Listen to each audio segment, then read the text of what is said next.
I'm Colonel Bud Anderson, and I'm going to do you might say, a walk around on a P-51B Bravo airplane.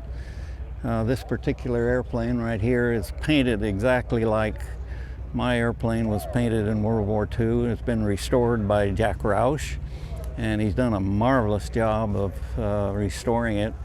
And one of the main features, of course, is the Malcolm hood, which is quite a modification on the P-51 Bs and Cs.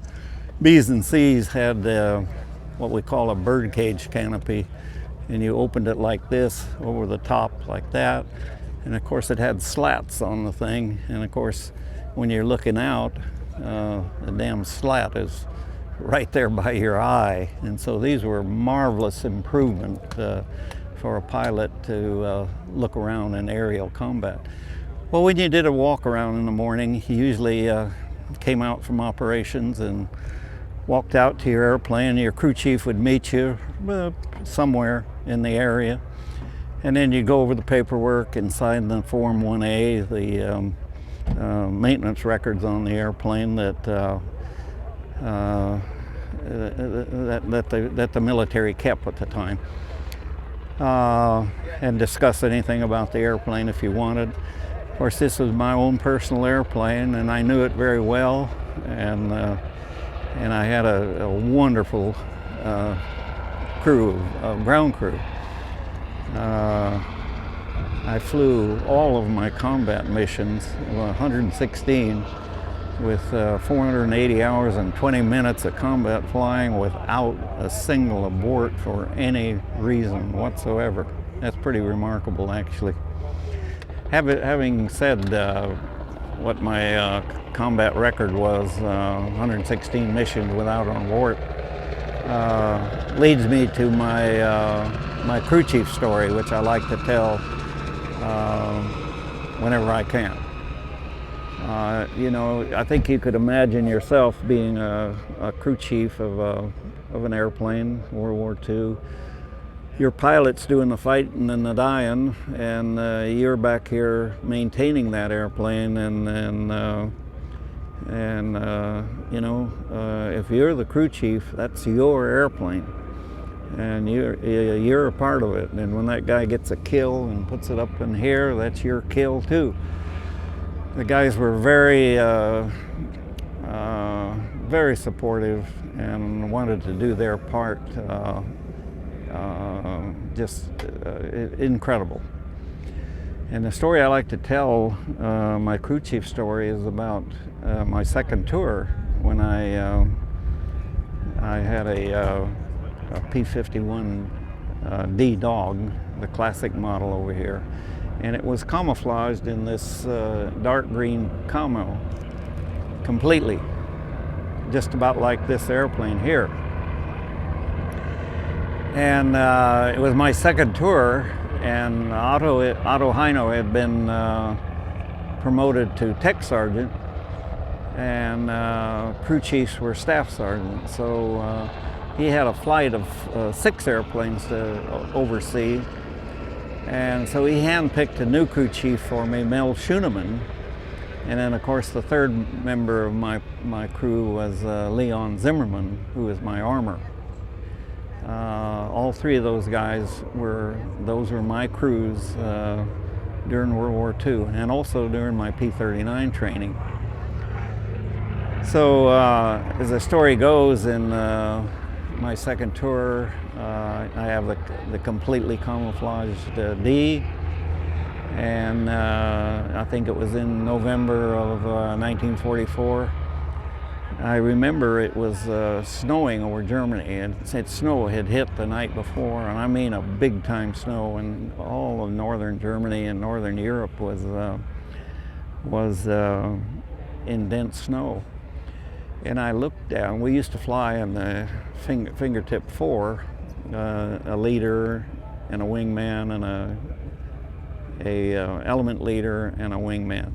And I looked down against the here's a nice white surface right here with the flying on 4. And at this point of time, we weren't paying too much attention to the paint schemes. And we had all green ones, we had all silver ones, we had some that were in half camo and half silver. And I'm looking down at this snow, and which one stood out?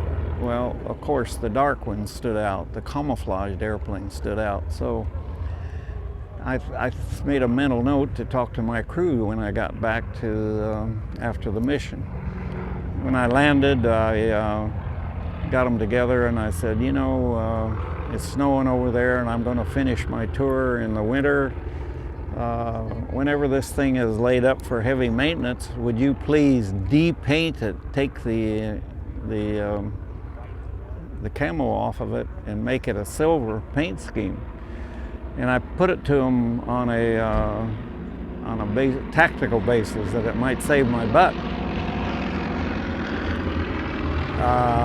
But frankly, you know, I had another reason. That was one reason, but I kind of thought the all silver airplanes looked a little cooler than the all camo airplanes. So I told them that, and I thought it would take, you know, 2 or 3 days to do that. And I did tell them, when it's laid up for heavy maintenance, please repaint the airplane.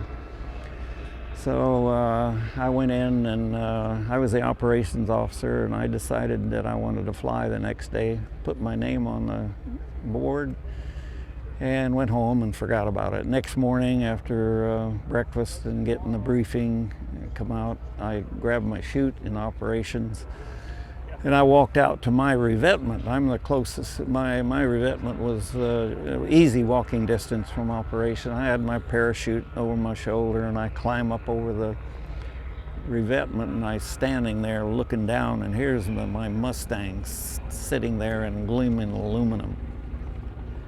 And I was really quite flabbergasted. You know, I thought, wow, did those guys think I gave them a direct order to do that?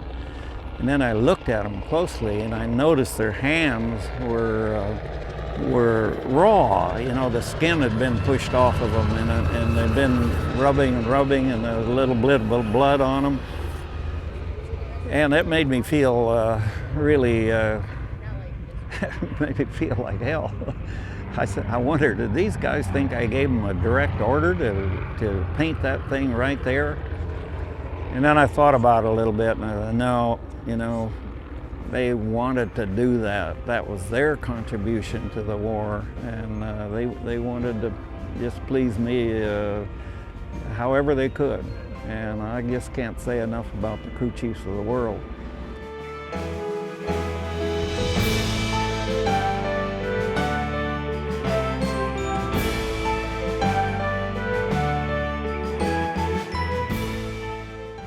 So after you finish your paperwork and discussion with the crew chief, they always had the airplanes just absolutely perfect and ready to go, and there wasn't much sense of doing a walk around, but that's required. So we did a precursory walk around to comply with the rules. The pilot will do a walk around. So you walked around the airplane and just kind of checking. Here you want to make sure the gas caps are closed, the gun bay doors are down tight and smooth. Come over here, check the ailerons, see the tabs hooked together. Come along here, look on the wingtip, see if you don't, make sure you don't have any busted lights. This one doesn't have them all, and it has an extra light. We didn't have that one. And then you got over here, check your leading edge just so it's small, smooth, landing light, make sure it's not cracked and on.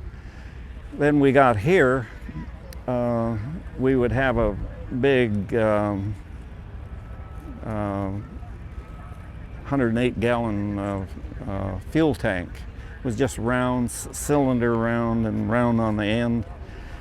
And they were made out of pressed paper and resin. And we did that so that we wouldn't drop aluminum tanks over Germany and give them aluminum to help manufacture airplanes. They were very successful, but you had to get rid of them as soon as they were empty, or if you got into combat, of course, you jettison them immediately. because they were a lot of extra drag, and they would not stand a lot of airspeed. I can't remember what it was, but after a certain airspeed they would shred. So, and we did carry bombs briefly for about 30 days after the Normandy beachhead landing. Okay, check your bomb. You check the guns, and this is there's a difference on the B and the D, of course. The B model only had 2 guns, but they were also mounted differently. There's several production changes between the B and the D, but one of them, these guns are laying in here sideways, and I don't know which way they lay. Yeah, probably this way. And so the ammo doesn't feed in there directly like that, it feeds at an angle. And so we were having gun jams when you were pulling G's and firing. The guns would jam and you had no way of recharging them and all that. And we finally got that ironed out by having very clean working guns and then putting trays on top of the ammo so it wouldn't flop around. But when you're doing a walk around, you just check and make sure. They usually had tape over the things like that. You come around and check your tires. You know, the old saying, fighter pilots come around and kick their tires. But you just want to make sure that the tire was inflated. And you check a lot of things like that. Come under here and check any loose lines and stuff like that. These doors are hydraulically operated, and we have the hydraulic pressure has been broken on them, so you can actually move them up and down. You want to take a look at the radiator while you're under there and make sure there's no birds in there or stuff like that, rabbits and other kind of animals. And then come around and check the props. These would be removed, and there isn't much you can check. You're looking for Zeus's that are not tight, stuff like that. Check the propeller just for smoothness, and you'd want to be sure that this thing was out. And again, you check your check the main scoop, and you come around on this side and do the same. You get in here and you look around for loose lines, anything that doesn't look there. Oh yeah, and on the landing gear you want to be sure that this thing isn't flat. It has a certain, you want to make sure there's a gap here on the oleo strut, so that it's not down here flat, or it's not stuck way up here, and the airplane would be cocked sideways like that. Not much else you can check, just to make sure, you know, everything's working. Again, the gun's the same thing.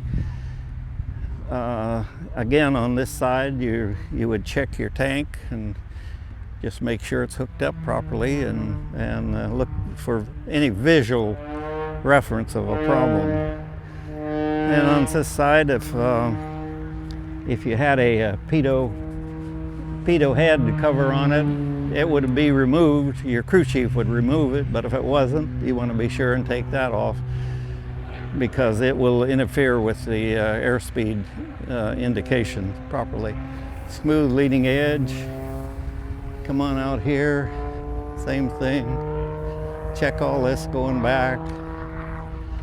You get on the trim tab again, flaps, and again, you want to make sure all these doors and all these things were attached, and in particular he wanted that to be sealed properly. And come down in here. Now when you come by the radiator, the thing that I always look for when I first walk up on the airplane is to make sure that this scoop is in what we call the open position. That's manually wide open. And so you knew that the controls are set properly, but we always double checked them. This is a tie-down hole that goes through there. Just make sure that the airplane isn't tied down. Come around here, leading edge.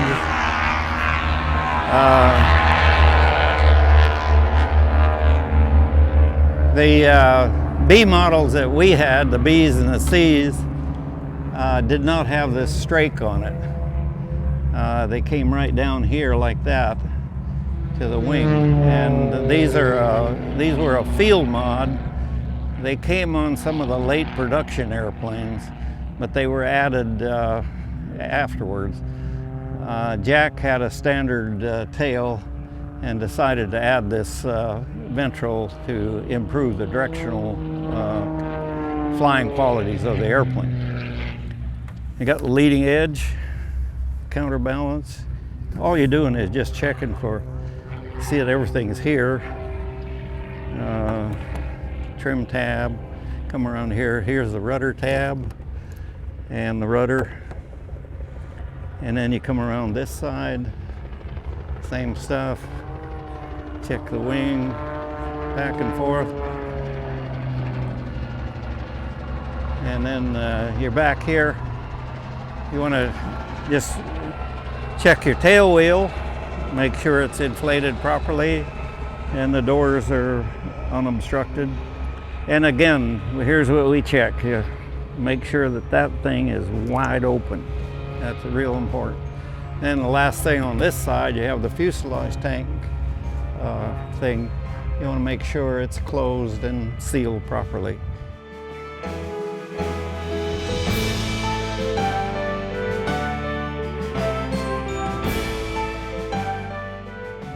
Okay, from this point, you would gather up your parachute. You might even be wearing it, be a back chute.